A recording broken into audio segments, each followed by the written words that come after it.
The lord. హల్లెలూయా. దేవుని పరిశుద్ధమైన నామానికి స్తుతి కలుగును గాక. ఆమెన్. ఉదయకాలపు మన్నా అనే ఈ కార్యక్రమాన్ని చూస్తున్న మీ అందరికీ ప్రభు పేరట శుభాలు తెలియచేస్తూ ఉన్నాను. ఎలా ఉన్నారండి? దేవుని మహా గొప్ప కృపలో మీరు మీ కుటుంబాలు క్షేమంగా ఉన్నాయి అని తలుస్తూ మీకోసం ప్రతిరోజు ప్రార్థన చేస్తూ ఉన్నాం. దేవుడు మిమ్మల్ని బహుగా దీవించునుగాక. ఆమెన్.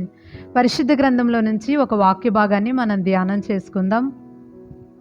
సామెతల గ్రంథం 15వ అధ్యాయం 8వ వచనాన్ని మనం చదువుకుందాం. భక్తిహీనులు అర్పించు బలులు యెహోవాకు హేయములు, యథార్థవంతుల ప్రార్థన ఆయనకు ఆనందకరము. దేవునికి స్తోత్రం. హల్లెలూయా. మనం చదువుకున్నటువంటి ఈ వాక్య భాగంలో దేవునికి ఆనందకరము అనే మాట మనం చూస్తూ ఉన్నాం.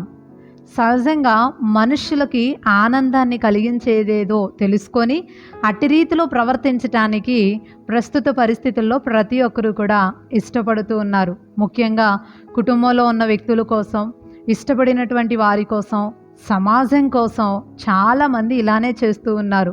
వారికి ఏది ఇష్టమో తెలుసుకొని వారికి అది బహుమతిగా ఇవ్వటం, ఒక సర్ప్రైజ్ ప్లాన్ చేయటం, సడన్గా వారు ఊహించని రీతిలో వారికి ఆనందం కలిగించేలాగా ప్రవర్తించటం, అలా ప్రతి ఒక్కరూ కూడా ఏదో ఒక రీతిలో మనిషి ఆనందాన్ని కలిగించుకోవడానికి చాలా ప్రయత్నం చేస్తూ ఉంటాం.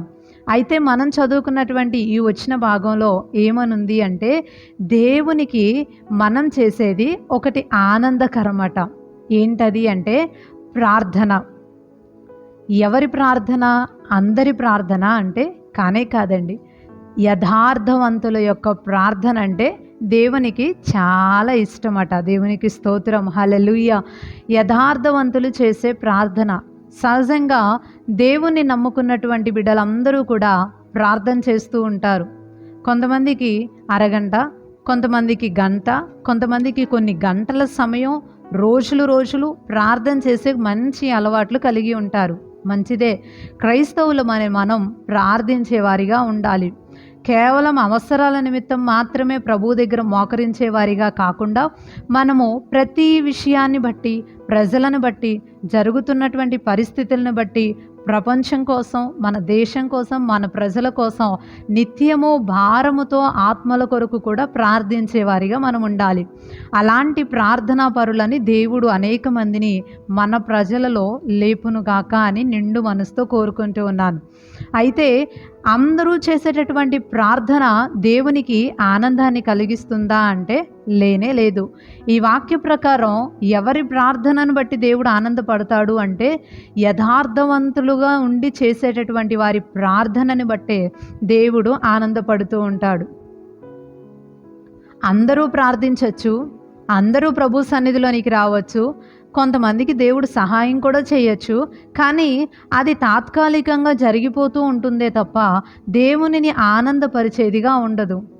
కానీ మనం మాత్రం దేవునికి ఆనందం కలిగించే వారిగా ఉండాలి. అది ఎలా జరిగిద్ది అంటే యథార్థంగా ఉండి ప్రార్థించినప్పుడే జరిగిద్ది. ఈరోజు మనం ప్రార్థిస్తున్నాం, కానీ యథార్థంగా ఉండి ప్రార్థిస్తున్నామా లేదా అనేదే ఈరోజు యొక్క ప్రశ్న. యథార్థత అంటే ఏంటి అనంటే, పరిశుద్ధ గ్రంథంలో యథార్థవంతులను గురించి చాలా చక్కగా దేవుడు అనేకమైన విషయాల్లో తెలియపరుస్తూ వచ్చాడు.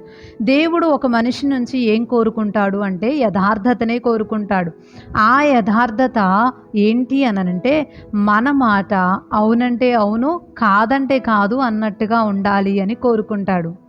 ఈ రోజుల్లో మనం చాలా మందిని గమనించినట్లయితే యథార్థత లేని వారిగా ఉంటున్నారు. ప్రభువుని నమ్ముకున్నామని పేరైతే కలిగి ఉంటున్నారు, కానీ విశ్వాసులుగా చెప్పుకుంటున్నారు, కానీ క్రైస్తవులుగా పిలువబడుతున్నారు, కానీ యథార్థంగా బ్రతికే వారిని వేళ్ల మీద లెక్క పెట్టచ్చు అన్నంత అరుదుగా మనకి కనబడుతూ ఉన్నారు. ఇక్కడ చెప్పింది పక్కన చెప్పినప్పుడు ఉండదు. అసలు ఇక్కడుండి ఎక్కడో ఉన్నామని చెప్తూ ఉంటారు, ఉండి లేమని చెప్తూ ఉంటారు, లేనిది ఉన్నట్టుగా క్రియేట్ చేస్తూ ఉంటారు, మొత్తం తారుమారు చేసి మాట్లాడేస్తూ ఉంటారు. నిజం చెప్తున్నారో అబద్ధం చెప్తున్నారో కూడా అర్థం కాని పరిస్థితిలోనికి తీసుకొని వెళ్తూ ఉంటారు. కానీ దేవుడు ఒక వ్యక్తి దగ్గర నుంచి, ముఖ్యంగా ఆయనని నమ్ముకున్నటువంటి వ్యక్తుల దగ్గర నుంచి దీనిని ఇష్టపడడు. యథార్థతనే కోరుకుంటాడు. అబద్ధం ఆడనటువంటి జీవితం దేవునికి కావాలి. నీతిగా బ్రతకడం దేవునికి కావాలి. పరిశుద్ధతని ప్రాణంగా పెట్టుకొని ముందుకి కొనసాగటం దేవునికి కావాలి. అది దేవునిని సంతోషపరుస్తూ ఉంటుంది, దేవునికి ఆనందాన్ని కలిగిస్తూ ఉంటుంది. బైబిల్ గ్రంథంలో చాలామంది భక్తులు మనకి కనబడతారు. అయితే ముఖ్యంగా దావీదుని ఈరోజు గుర్తు చేయాలనుకుంటున్నాను. దావీదు గారి గురించి అందరికీ బాగా తెలుసు. ఒక పేదరికంలో ఉంటూ గొర్రెలు కాసుకుంటూ ఎక్కడో ఎన్నికలేనటువంటి స్థితిలో దూరంగా ఉన్నటువంటి వ్యక్తిని దేవుడు ఎన్నుకొని ఏర్పాటు చేసుకొని తీసుకొచ్చి ఇశ్రాయేలీలందరి పైన ఒక రాజుగా చేసి దేవుడు సింహాసనం పైన వారిని కూర్చోబెట్టారు. ఒక గొర్రెల కాపరి రాజుగా ఉండి ప్రజలని పరిపాలించటం అనేది కొన్నిసార్లు అసలు మన ఊహకి కూడా అందనటువంటి అద్భుతమైన కార్యం. దేవుడు ఆ వ్యక్తిని అంత దీవించటానికి, లేదా ఈ రోజుకి కూడా దావీదు పేరు తలుచుకొని మనం అనేకమైన విషయాల్ని నేర్చుకోవటానికి ముఖ్యమైన కారణం ఏంటి అంటే అతనిలో ఉన్నటువంటి యథార్థమైన జీవితమే. రాజుల మొదటి గ్రంథం 15వ అధ్యాయం 4వ వచనాన్ని మనం చదివినట్లయితే అక్కడ ఒక మంచి మాట ఇలా కనపడుతూ ఉంది. దావీదు హిత్తీయుడైన ఊరియా సంగతి యందు తప్ప తన జీవిత దినములన్నీ యెహోవా దృష్టికి యథార్థముగా నడుచుకొనుచు యెహోవా అతనికిచ్చిన ఆజ్ఞలలో దేని విషయమందును తప్పిపోకుండెను. దేవునికి స్తోత్రం, హల్లెలూయా. మనం చదువుకున్న ఈ వచనంలో దావీదుని గురించి చెప్పబడిన ఒక అమూల్యమైన మాట ఇక్కడ కనబడుతూ ఉంది. ఏంటది అంటే దావీదు ఒక్క విషయంలో తప్ప మిగతా అంతా కూడా తన జీవిత కాలం అంతా కూడా ఎలా నడుచుకున్నాడు అంటే యథార్థంగా నడుచుకున్నాడట. దేవుని దృష్టికి యథార్థంగా నడుచుకున్నాడు. అక్కడ ఏం చెప్పబడింది అంటే దేవుడిచ్చిన ఆజ్ఞలలో ఒక్కటి కూడా తప్పిపోకుండా బ్రతికాడంట. దేవునికి స్తోత్రం, హల్లెలూయా. ఇది చిన్న విషయం కాదు కదండి. ఈ రోజుల్లో క్రైస్తవులు ఎలా ఉంటున్నారు అని అంటే యథార్థంగా ఉంటున్నాము అని అనుకుంటూ బ్రతికేస్తున్నారు. ఎందుకు అని అంటే ఏదో కొన్ని ఆజ్ఞలలో కొన్ని పాటిస్తారు, లేదా కొంతమంది అయితే 1-2 పాటిస్తూ ఉంటారు. వాటిని చూసుకొని మేము ఇది చేస్తున్నాం కాబట్టి, ఇది ఇస్తున్నాం కాబట్టి, ఇంత ప్రార్థిస్తున్నాం కాబట్టి, లేకపోతే అలా ఉన్నాం కాబట్టి, ఇలా నిలబడ్డాం కాబట్టి అంటూ వారు చేసేటటువంటి 1-2 చూసుకుంటూ వారు యథార్థంగా ఉంటున్నాము అనే భ్రమలోనే ముందుకి సాగిపోతూ ఉంటారు. కానీ దావీదుని గురించి మనం చదివితే దేవుడిచ్చినటువంటి ఆజ్ఞలలో ఏది కూడా తప్పిపోకుండా ఉన్నాడట. దేవునికి స్తోత్రం, హల్లెలూయా. ఏది కూడా తప్పిపోకుండా ఉండి దేవుని దృష్టికి యథార్థంగా బ్రతికాడట. ఈ ఉదయకాల సమయం దేవుని వాక్యాన్ని ఆధారంగా చేసుకుని ఒక మంచి మాట అడుగుతున్నాను. ఏంటది అంటే దేవుని దృష్టికి యథార్థంగా ఉంటున్నారా? ఆయన కోరుకున్నట్టుగా బ్రతకగలుగుతున్నారా? దేవుడు ఆశించింది ఆయన మనలో చూడగలిగేటట్టుగా ప్రవర్తించగలుగుతున్నారా? దేవుని ఆజ్ఞల ప్రకారం నడుచుకోగలుగుతున్నారా? అది కాదు, ఇలా కాదు, అట్లా కాదు అంటూ మనల్ని మనం సమర్థించుకుంటూ, మాటల్ని మార్చేసుకుంటూ, క్రియల్ని మార్చేసుకుంటూ, మనల్ని మనం సమర్థించుకుంటూ హ్యాపీగా ముందుకు వెళ్ళిపోతూ యథార్థంగానే ఉంటున్నాము అనే భ్రమలో ఉంటున్నామా? ఒక్కసారి మనం ఆలోచించుకోవాలి. దేవుని ఆజ్ఞలన్నీ పాటించాలి, ఉన్నది ఉన్నట్టుగా మాట్లాడాలి, అబద్ధం ఆడకుండా పరిశుద్ధంగా దేవుని కొరకు మనం నిలబడాలి. చిన్న పాపము కూడా మన దరిదాపుల్లోనికి రాకుండా పవిత్రంగా మనం బ్రతకాలి. పడటం అనేది సహజమే, మనిషి తప్పు చేయటం అనేది సహజమే. కానీ తప్పులో నిలబడటం అనేది క్రైస్తవుని యొక్క లక్షణం కాదు. సరిచేసుకొని మళ్ళీ తిరిగి వచ్చి ప్రభు పాదాల దగ్గర పశ్చాత్తాపడి దానిని వదిలిపెట్టేసి ఇంకా మళ్ళీ వెనక్కి తిరిగి చూడకుండా ముందుకు సాగిపోవాలి. అది దేవుడు మనల్ నుంచి కోరుకుంటూ ఉంటాడు. దేవునికి స్తోత్రం, హల్లెలూయా. అదే యథార్థమైన జీవితం అంటే. ఆ యథార్థత కనుక లేకపోతే దేవుడు మనల్ని బట్టి, మనం చేసే ప్రార్థనని బట్టి ఏమాత్రము కూడా సంతోషించడు. అసలైనా దేవుడు ఎందుకు సంతోషించాలి? అవును కదండి, ఈ ప్రశ్న ఒకటి తిరిగిద్ది కదా మైండ్లో. ఎందుకు సంతోషించాలి? యథార్థంగా ఉండటం ద్వారా మనకేంటి లాభం? ఇలా ఆలోచిస్తూ ఉంటాం. బైబిల్ గ్రంథం చాలా స్పష్టంగా చెప్పింది. సామెతల గ్రంథం 2వ అధ్యాయం 7వ వచనంలో యథార్థవంతులని దేవుడు తప్పక వర్ధిల్ల చేస్తాడంట, ఆశీర్వదిస్తాడంట. యథార్థవంతుల్ని దేవుడు ఆశీర్వదిస్తాడు. దానికి నిదర్శనం దావీదు గారే. గొర్రెల కాపరిగా ఉన్న వ్యక్తిని తీసుకొచ్చి దేవుడు రాజుగా చేశాడు. ఇంతకు మించిన ఆశీర్వాదం ఏముంటుంది?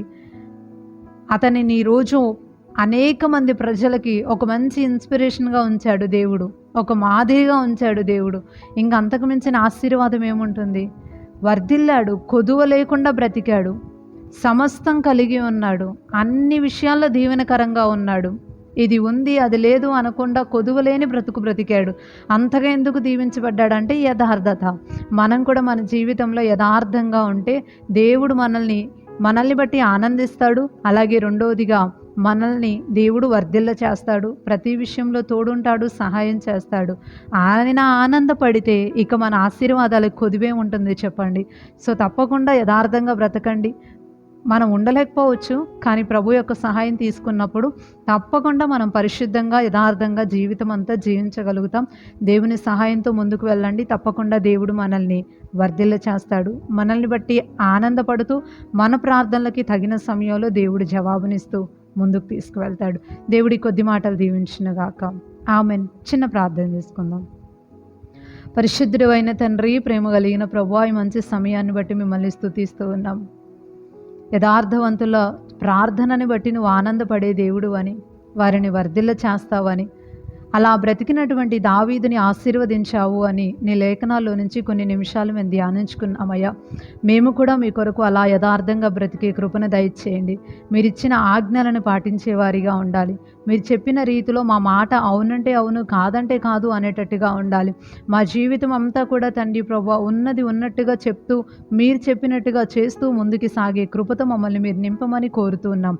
ఎంతమంది అయితే ఈ మాటలు విని ఇలా బ్రతకాలి అని నిర్ణయించుకుంటున్నారో వారి జీవితాల్లో నీ సహాయాన్ని అనుగ్రహించమని వేడుకుంటూ ఈ ఉదయకాలపు దీవెనలతో అందరినీ దీవించమని ప్రార్థిస్తున్నామయ్యా. మా ప్రజలందరినీ ఆశీర్వదించండి, క్షేమము దయచేయండి, ఆరోగ్యాన్ని దయచేయండి. ఈ రోజంతా వారి పనుల్లో మీరు తోడుగా ఉండండి. ప్రయాణాల్లో క్షేమాన్ని దయచేయండి. మా యొక్క ప్రాంతాలలో ఉన్నటువంటి మంచి వ్యాపారాలన్నిటినీ కూడా మీరు దీవించండి. అందరూ మిమ్మల్ని నమ్ముకోవటానికి మీ పాదాల దగ్గరకు వచ్చి నీతిగా యథార్థంగా బ్రతకటానికి సహాయపడండి. నీ కృపతో మా ప్రజలందరినీ నింపి నీ రక్షణ భాగ్యాన్ని అనుగ్రహించి ఈ రోజంతా ప్రతి సమయంలో నీ సహాయాన్ని అనుగ్రహించమని వేడుకుంటూ నజరేయుడును శక్తి కలిగిన యేసుక్రీస్తు వారి శ్రేష్టమైన నామములో ప్రార్థన అడిగి వేడుకుంటున్నాం పరమ తండ్రి. ఆమెన్. ఆమెన్. అందరికీ ప్రైజ్ ది లార్డ్ అండి. మరలా తిరిగి రేపు ఉదయకాల సమయం ఉదయకాలపు మన్నా అనే ఇదే కార్యక్రమంలో పాల్గొని దేవుని మాటలు విని దీవించబడదాం. అప్పటి వరకు దేవుని మహా గొప్ప కృప మనందరికీ తోడైండును గాక. ఆమెన్. Praise the lord.